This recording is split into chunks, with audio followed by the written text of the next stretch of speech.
Hello student, this is Siraj from निंसा tuition centre. आज हम करने वाले हैं क्लास 10 एनसीईआरटी एक्सरसाइज 1.2 का पहला क्वेश्चन। क्वेश्चन क्या है? क्वेश्चन कह रहा है prove that root 5 is irrational. यानी हमें ये प्रूव करना है कि रूट 5 जो है वो एक इरेशनल नंबर है। ठीक है, तो सोल्यूशन स्टार्ट करते हैं। पहले हमें एक लाइन लिखनी है, let us assume to the contrary root 5 is rational number. इसको हम बोलते हैं कॉन्ट्रडिक्शन मेथड। यानी हम इसमें क्या करते हैं, हम इसमें एज्यूम करते हैं कि रूट 5 एक रेशनल नंबर है। हमें प्रूफ करना है इरेशनल, लेकिन यहाँ पर हम क्या एज्यूम करेंगे, रूट 5 एक रेशनल नंबर है। और रेशनल नंबर की एक खासियत होती है कि आप उसको p बटा क्यू की फॉर्म में लिख सकते हैं, जहाँ पर q कभी भी जीरो नहीं होता। ठीक है, रेशनल नंबर को आप हमेशा p बटा क्यू की फॉर्म में लिख सकते हैं। तो इसका मतलब क्या है कि मैं रूट 5 को p बटा क्यू की फॉर्म में यानी फ्रैक्शन फॉर्म में लिख सकता हूँ। चलिए यहाँ पर मैं लिखता हूँ root 5 equal a upon b। अब a अपॉन b का मतलब क्या है, a एंड b यहां पर हमारे हैं, a एंड b आर को prime number. a and b को हमने को प्राइम नंबर्स माना है। ठीक है, अब को प्राइम नंबर क्या है इसको समझ लेते हैं। को प्राइम नंबर का मतलब होता है कोई भी ऐसे नंबर जिनका कोई भी कॉमन फैक्टर नहीं है। सिर्फ 1 होता है उनका कॉमन फैक्टर, उसके अलावा कोई भी उनका कॉमन फैक्टर नहीं होता। जैसे 2 और 3, इनका कोई भी कॉमन फैक्टर नहीं है 1 के अलावा। ठीक है, 5 एंड 7 इनका कोई भी कॉमन फैक्टर नहीं है, मतलब हम इनको आगे फर्दर डिवाइड नहीं कर सकते। तो ऐसे नंबर जिनका सिर्फ कॉमन फैक्टर होता है 1, इसके अलावा कोई कॉमन फैक्टर उनका नहीं होता। ये बात अभी आगे क्वेश्चन में काम आएगी, इसलिए इसको याद रखिएगा। तो रूट 5 को हमने क्या मान लिया, रेशनल नंबर मान लिया, उसको हम बटे की फॉर्म में यानी ए अपॉन में भी लिख सकते हैं। अब हम आगे क्या करेंगे, रूट 5 बी यहाँ पर डिवाइड में है, इधर जाके बी हो जाएगा मल्टीप्लाई में, इक्वल ए। ठीक है, अब हमें क्या करना है, दोनों तरफ स्क्वायरिंग कर देनी है। दोनों तरफ स्क्वायरिंग कर देनी, यहाँ पर लिख देना है स्क्वायरिंग बोथ साइड्स। ठीक है, हमने क्या किया, दोनों तरफ स्क्वायरिंग कर दी। अब यहाँ पर रूट 5 पे आप स्क्वायर करोगे तो आपको पता होगा जब किसी भी नंबर के रूट पे स्क्वायर करते हैं तो स्क्वायर से रूट कैंसिल आउट हो जाता है। तो ऐसे यहाँ पर होगा, रूट 5 जो है स्क्वायर रूट 5 को कैंसिल आउट कर देगा, यहाँ पर सिर्फ हमारे पास 5 बचेगा। ठीक है, ऐसे ही b पर स्क्वायर रहेगा, 5b स्क्वायर इक्वल ए स्क्वायर। ठीक है, अब ये जो इक्वेशन है जो हमारे पास आई है, ये इक्वेशन बहुत ज़्यादा इम्पोर्टेंट है। ठीक है, ये इक्वेशन बहुत ज़्यादा इम्पोर्टेंट, इसको पहले हम हाईलाइट कर लेते हैं। ये क्वेश्चन बहुत ज़्यादा इंपॉर्टेंट है। ठीक है, अब यहाँ पर आप देखेंगे कि 5b स्क्वायर इक्वल ए स्क्वायर, इसका मतलब क्या है, इससे हमें कंक्लूजन निकाल सकते हैं कि ए स्क्वायर जो होगा वो डिविजिबल होगा 5 से। ए स्क्वायर इज डिविजिबल बाय 5। ठीक है, क्योंकि यहाँ पर ए स्क्वायर 5 से डिविजिबल है, इसलिए ए, आपके बुक में एक थ्योरम है, थ्योरम 1.2, उसके अकॉर्डिंग ए स्क्वायर अगर डिविजिबल है 5 से तो ए भी डिविजिबल होगा 5 से। ए इज ऑल्सो डिविजिबल बाय 5। ठीक है, यानी ए जो है वो 5 से डिवाइड हो रहा है, जबकि हमने भी क्या माना था कि ए और बी जो है वो को प्राइम नंबर्स हैं। अगर ए 5 से डिवाइड हो रहा है, अब अगर हमने ये पता लगा लिया कि क्या बी भी 5 से डिवाइड हो रहा है, तो ये हमारा क्वेश्चन सोल्व हो सकता है इजीली। हम क्या करेंगे, यहाँ पर देखो, वी कैन राइट। अच्छा, ए जो है 5 से डिवाइड हो रहा है, इसका मतलब क्या है कि ए इक्वल 5 इंटू समथिंग, मतलब यहाँ पे कुछ तो है। ठीक है, यहाँ पे कोई भी नंबर हो सकता है, जब तो ए 5 से डिवाइड हो रहा है, यहाँ पे कोई भी नंबर 1 हो सकता है, 2 3 4 कुछ भी हो सकता है। ये जब भी तो 5 से डिवाइड हो रहा है, तो हम इसको कैसे लिख सकते हैं, हम इसको लिखेंगे ए इक्वल 5c। अच्छा, c क्या है, c is an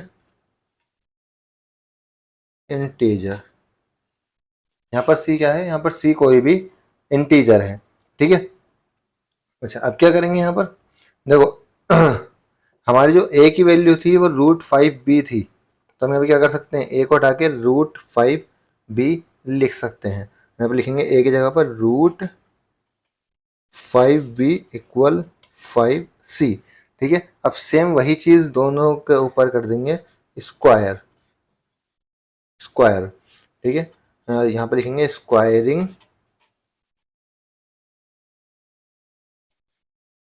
both sides. दोनों हमने क्या कर दिया, इसका स्क्वायर कर दिया। अब स्क्वायर करेंगे, यहाँ पर हम रूट से स्क्वायर कैंसिल आउट कर सकते हैं, तो हमारा आएगा 5 एंड b पर स्क्वायर इक्वल 5 का स्क्वायर 25 और c स्क्वायर। ठीक है, अब इससे आगे हम क्या करेंगे, b square equal 25 c square. अच्छा, 5 यहाँ पर b स्क्वायर के साथ इनटू में है, इसको हम भेज देंगे डिवाइड में 25 के साथ। ठीक है, अब जो हमारे यहाँ पर आएगा वो आएगा b square equal 5 5 25 and c square. ठीक है, वही इक्वेशन आ गई जो हमारी ऊपर आई थी, सेम वही इक्वेशन आ गई जो हमारी अभी a के साथ आई थी। अच्छा, यहाँ से हम कंक्लूजन निकाल सकते हैं कि b स्क्वायर जो है, b square is divisible, b square is divisible by 5। तो b is also divisible by 5, यानी जब b स्क्वायर 5 से डिविजिबल है तो b भी 5 से डिविजिबल होगा। अच्छा, एक बात, अभी हमने क्या कहा कि a और b जो है वो को प्राइम नंबर्स हैं। a और b क्या है यहाँ पर, को प्राइम नंबर्स है। अभी हमने ये बोलता a और b आर को प्राइम नंबर्स। लेकिन अब हुआ क्या, अब आप देखेंगे कि a जो है वो 5 से डिवाइड था एंड b भी 5 से डिवाइड हो रहा है, यानी जो हमने सोचा था कि a और b को प्राइम नंबर है, वो हमारे जो सोच थे, हमारा जो असम्पशन था वो गलत प्रूफ हो गया, गलत साबित हो गया। ठीक है, इसका मतलब क्या है कि a और b जो है वो को प्राइम नंबर्स नहीं है। और जब a और b को प्राइम नंबर्स नहीं है, हमारा जो इसका असम्पशन था वो गलत साबित हो गया। ठीक है, तो इसका मतलब क्या है कि √5 भी एक रेशनल नंबर नहीं है। तो हम यहाँ पर लिख सकते हैं कि यहाँ पर लिख सकते हैं a and b have common factor। ठीक है, दैट इज 5। ठीक है, इसलिए a and b are not को प्राइम नंबर। ठीक है, और जब a और b को प्राइम नंबर नहीं है, ये जो कॉन्ट्राडिक्शन है, विरोधाभास है, ये क्यों पैदा हुआ है, हमारी गलत अजम्पशन की वजह से। हमने क्या मान लिया, √5 को एक रेशनल नंबर मान लिया था, जबकि √5 क्या है, एक इरेशनल नंबर है। इससे प्रूव हो गया कि √5 एक इरेशनल नंबर है। तो हम यहाँ लिखेंगे this contradiction is arisen because of our wrong assumption। ठीक है, हमारी assumption क्या थी कि √5 एक रेशनल नंबर है, उसको हम बटे की फॉर्म में लिख सकते हैं, लेकिन हमारी जो assumption थी वो गलत साबित हुई। ठीक है, अब जब हमने माना √5 रेशनल नंबर है, हमारी जो assumption थी गलत साबित हुई। इसका मतलब क्या है कि √5 एक इरेशनल नंबर है। तो हम लिखेंगे दैट्स वाई √5 इज इरेशनल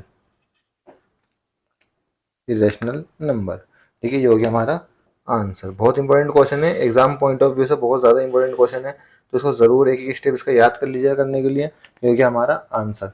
तो हमारी इस क्लास में 1.2 क्लास 10 का क्वेश्चन नंबर 1 कंप्लीट हो चुका है।